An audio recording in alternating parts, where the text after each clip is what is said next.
Hello everyone, I'm super excited to host another episode of our very famous We Talk Talent series. Today we have Aarti Jha, who heads the talent acquisition at Ninjacart. She comes with over 10 years of experience in recruitment strategy and business development. She founded Yokin, a recruitment consultancy where she onboarded over 40 startups as clients. Her success in leadership recruitment and people management makes her a great resource for chasing Ninjacart's vision.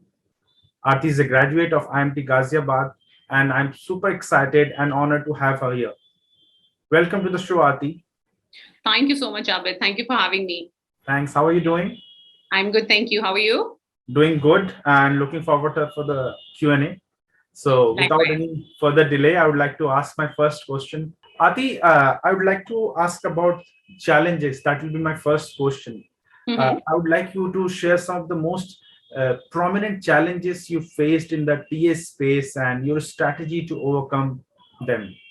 At Ninjacart, we are constantly growing. In fact, we are at a phase where we are growing at a very very fast pace, which means we are adding great talent from the market every day, right?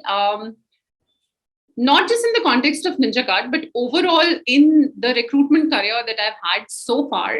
One of the things that I have always found quite challenging is to manage expectations of all the participants who are a part of this industry, right? So if you look at talent acquisition, there are multiple players, right? It's a very people heavy business. And to manage data and to manage expectations and to make sure that everyone at any given time is on the same page is something that I have always perceived as a huge challenge in this industry.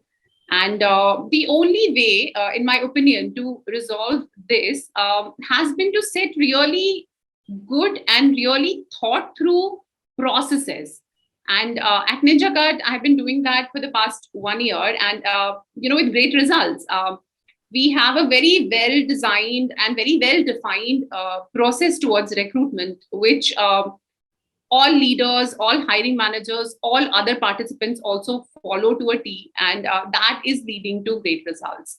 So, yeah, that according to me has always been a big challenge. There is a certain aspect of recruitment which I think we usually miss. See, people talk about recruitment being you source candidates, you interview them, you finalize on a particular talent, you make an offer, you onboard them, correct? That is more or less what recruitment is viewed as. But when it comes to really doing a great job of it, I think from the very beginning till end, there is so much potential to just do it really, really well, which is where I am talking about having a very well defined process, right from the beginning. When you speak to your hiring manager and you get that level of role clarity as a recruiter, which helps you then go and find that needle in the haystack. And if you have sourced the right kind of talent for your hiring manager to look into, then that not only saves a lot of time for all participants in the process, but it also makes it really efficient. So yeah, the challenge being, the problem of plenty, the fragmentation that this industry sees, the multiple participants, the people heavy aspect of it. And the only way to solve this as a problem is to have really, really well defined processes in place. Thank you so much for explaining it in detail. My next question is about one more challenge that all the employees are facing. And this is something really important for all the employees as well. I'm talking about employer branding. I would like you to shed some light on your employer branding strategy and how it has evolved over the past couple of years, especially. Because when you lead talent acquisition, when you head talent acquisition, employer branding is one of the aspects that employees look for when they want to join, they aspire to join the companies. So, what are your thoughts on that? I mean, if you look at employer branding as a standalone piece, I think this is not given its due importance, in my opinion, especially given in today's scenario where you have startups cropping up every day. I think this is one piece that we forget to pay attention to. And we don't realize that the ROI on investing in good employer branding strategies is really, really high. So at Ninjacart, in 7 years of our existence, I think the first 5 years were such that we were heavily focused on, driving growth, building the business. But in the last couple of years, we have really sat up and paid attention to the fact that, oh, we have built something successful, right? And we need to make sure that the people who have helped us build it uh, get the attention that they are due. And in the last 2 years, we have worked on different ideas, different strategies to improve our culture. I'm just going to take a different angle to employer branding strategies here. I'm going to talk about how we have really, evolved our culture here, because that in turn has, led to organic and very natural employer branding for us outside. So we have worked on a lot of new initiatives that have led to this, and in turn also our employees have started to become a little more vocal about what all is happening within, right? So we worked on different areas of improvement, like we have improved our gender diversity by a whole lot, and we are working on a lot of we recently conducted an amazing get together for women in tech, and we saw participants from all walks of life who seniors, juniors, all of them got together in one space, and we all talked about our experiences. We had so much to say to each other, and that was such an amazing experience, and we captured all of that, and we kind of are trying to make sure that that gets seeped into our culture in general. So yeah, gender diversity is one piece that we have been working really hard on, and this is getting showcased outside also through various social media channels. Apart from this, we are focused on building, we are enabling physically challenged. We are enabling folks from LGBTQ plus community. We've had different sensitization sessions in the company where all of us understand what it means to have, people from different community walk amongst us, how to make them comfortable, and all of that.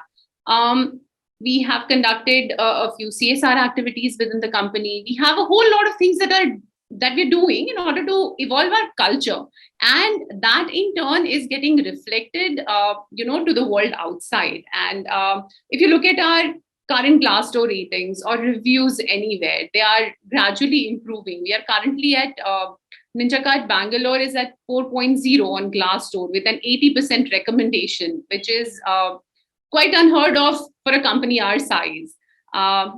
So yeah, that's how we have evolved in the last couple of years, and this is continued effort. Good to hear that the 4.0 rating is really good, and 80% recommendation. You mentioned about gender quality. My next question is about D&I agenda.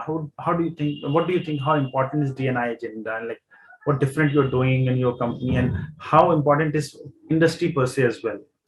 Again, this is also one of the pieces that gets missed when you are in the woes of building your organization, or you're in the growth phase, but again, an important piece. So I already talked about gender diversity. I talked about enabling physically challenged and LGBTQ plus community. So we are currently partnering with a lot of companies, a lot of organizations who can help us bring in such people into our organization, because so at the outset, we are completely indifferent towards hiring anybody from the market, but we also want to spread the word out, and I can perhaps use this particular platform to do that, we encourage people from all communities to be a part of Ninjacart, and we are either prepared for it, or we will make sure that we are prepared for it by the time they come be a part of our team. So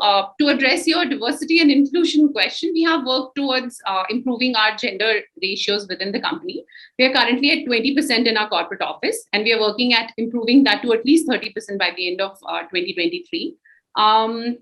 In terms of onboarding, we are creating teams that can altogether be, let's say, work. There is a concept, there's a new program that we've just launched called the Silent Team. We're trying to put together a program such that the teams entirely can be operated by people who are mute and dumb, physically challenged. And we're also in the process of doing a tie-up with a company who can help us hire people, and we will be able to enable people from LGBT plus community as well. So those are some of the areas where our focus is. And from talent acquisition perspective, we are trying to make sure that we give opportunities to everyone. Thank you. Thank you. And thank you all as well for highlighting that you are working with a company where you can get people from LGBT community. We spoke about employer branding, challenges about hiring, and also D&I agenda. But one of the most important thing is skill for all the people that you hire. And you're smiling because I think this is my last question. I will be very crisp with you. This question is, according to you and your industry demands, what type of skill shortage do you think is causing the talent war? In 10 years of doing this, of course, at given times, there have been shortage of skills in, let's say, all of areas at one time or another. And given the growth phase that we are at here at Ninjacart, again, we are constantly looking for good talent to be a part of our teams, right? If you think about it, India is the third largest startup ecosystem in the world. We have produced over 100 unicorns. And that sort of growth cannot happen without good talent. So I'm just reiterating my point that, at one point or another, there has been skill shortage across the board, here and there. At Ninjacart, currently, if I have to answer your question very, very specifically, I would say the tech talent in general has been quite difficult to acquire. And even in tech talent, if I have to be even further specific, I would say the mid-managerial level talent, which is at a principal engineer level, or someone with, let's say, 6 to 8 years of experience.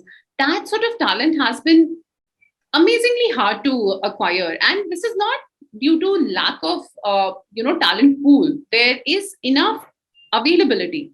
And we did thorough introspection. We tried to understand what is really going on, because when it comes to hiring at leadership level on tech side, we have really good people, or going to campuses, good campuses, and getting people at entry level is also sorted.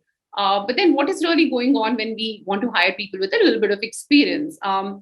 So, with no offense to the talent out there, what we've realized is in the last 6-7 years, if you notice, if you are well aware of how talent acquisition industry works in general, the tech talent has been moving around a lot. That is, they have been doing a lot of job switches, given that there was a lot of demand, and that has led to sort of lack in knowledge, for the lack of a better word. So when we go at it, when we start to hire for these roles, we have enough people in the talent pool, but it gets very difficult for us to convert them into a hire, because when they go through the interview process, they don't qualify. And that has become a big, big challenge. That is owing to all the switches that our tech talent has been doing in the last 6-7 years.